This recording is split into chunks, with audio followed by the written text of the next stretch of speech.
So you guys don't use any outboard equipment at all? You do everything inside the box?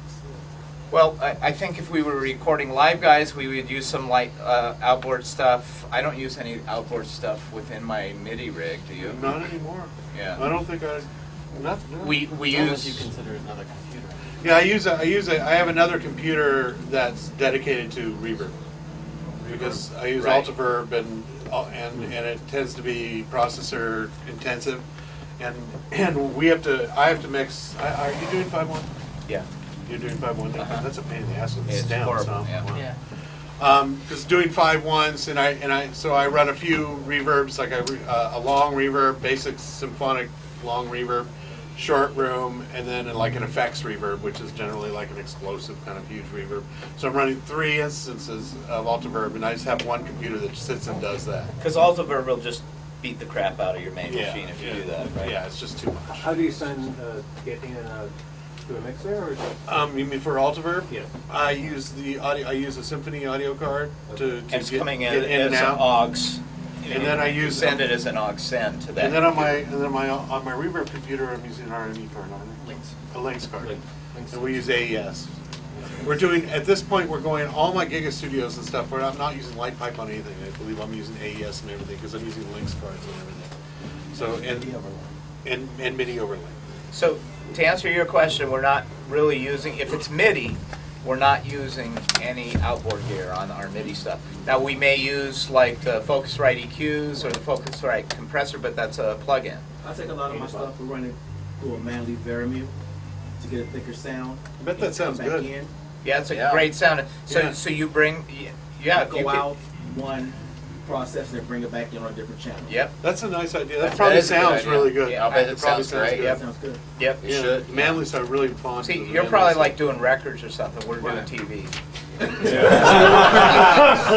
So the biggest thing is I don't know how many minutes a day you're doing, but we're doing between 3 and 6 minutes a day. Yeah. So you have someone else coming in and cranking that, and that's finished, orchestrated, mixed.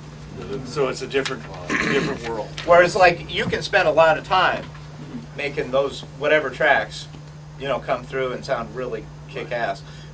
I just miss my deadline. Yeah. And I gotta tell you, when I'm doing record work or something like that, I get like extremely anal about stuff like that. Right.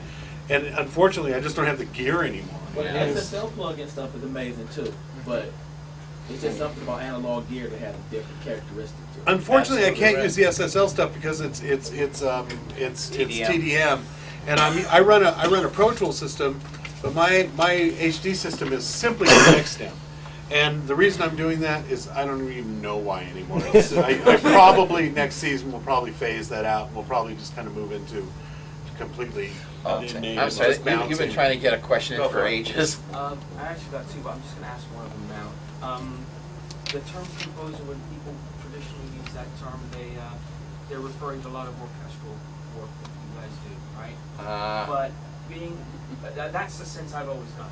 Being a CSI fan as a viewer and as a musician, I hear a lot of stuff on all 3 CSI shows that aren't in the least bit Composed. Orchestra. I like that. Very good. There's a lot of stuff you guys are doing that is a lot electronic based. Can you speak to your methodology with that approach? Sure. Go out and buy sound tools, everything they have. I love like the Crystallizer and the Echo Boy and all the sound tools stuff that they have. Figure out how to work with stuff in audio. Like, because it's vastly different from what and I'm actually quite proud of, if I'm proud of anything, I'm proud of the fact that I can write orchestrally and try to be John Williams on one show and then try to be, I don't even know who the hell it is, BT or something like that on my other show. And it's vastly different processes. I work a lot. Why we do it? Huh? It is. It's really cool. That's why I like so many different styles of music. Exactly. Because you don't get bored. And that's one of the great things about being a film or television composer is you get to do a lot of different styles, but you better be good at them. And so I'll just say, like on CSI, I work a lot in audio. Even if, and that's very different. So if I have like a piano part, I'll take that piano, I'll play it in, and then I'll bounce it to audio. Then I bring it back into Logic and I'll reverse it. But I don't just stay there and just use the reverse track. I'll find a few notes that I like, you know, and because, you know, reverses are big happening. I mean, it didn't used to be. I started this show 7 years ago when it was actually kind of cool to do that. I'm really sick of reverses. I'm really sick of delay also, but it's still part of our sound. So I'll take snippets where I find that, or I'll do a guitar part because I play guitar, and I'll chop it up, you know, and Logic's really good. You can chop it up into 16th notes, and then you can make those 16th notes really small. Yeah, I do the same thing. The stutter, kind of thing, Yeah. right? Yeah. So I mean, it's all those kind of techniques. I use Blue, the Rob Tappan thing, a lot. I think it's really bitchin'. I still use the Virus, which is really old, but still is kick-ass. So that's what's weird for me, you know, watching the CSI, especially your work. It's like I know what you're using because I have the same stuff. Right. And I'm just like going, well, why doesn't someone do more? You know, you read in the magazines about, like I said, composing. You get the idea that composing, you know, the highbrow term composing only applies to people who do orchestral stuff. And you very rarely see or read anything in depth on the process of.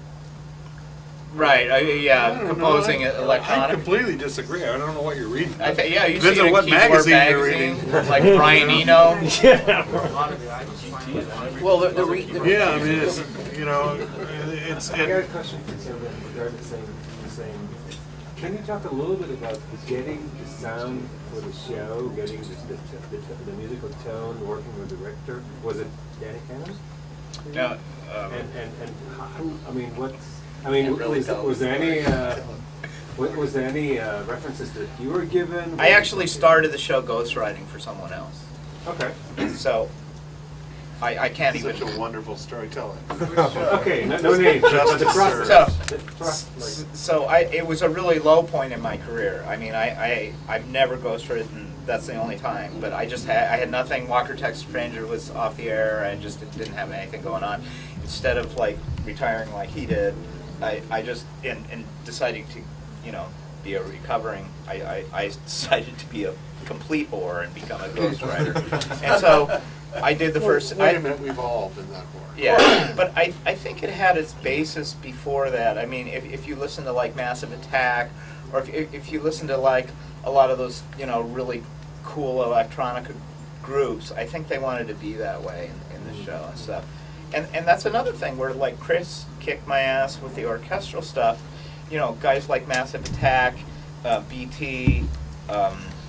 There's you know, you can go back to some of those like Club Audica mixes or whatever, you know, it's like, how are they doing those kind of things? So I think I tried to be vibey, and I tried to rip off those sounds sometimes. I mean, you know, and then, you know, you're not just ripping off, I mean, I say rip off, but yeah, no, you're using a tool. It's a style, but you got to figure out how they're doing that. It's like, wow, how. And then you make it your own cue. I mean, it's always going to end up being your own cue. You have your own voice, and you're always going to do your own voice. Hey, if you didn't know the pieces before, would you? You didn't finish the story. The guy he was ghostwriting for got fired off the show. Right. And then they hired him. Well,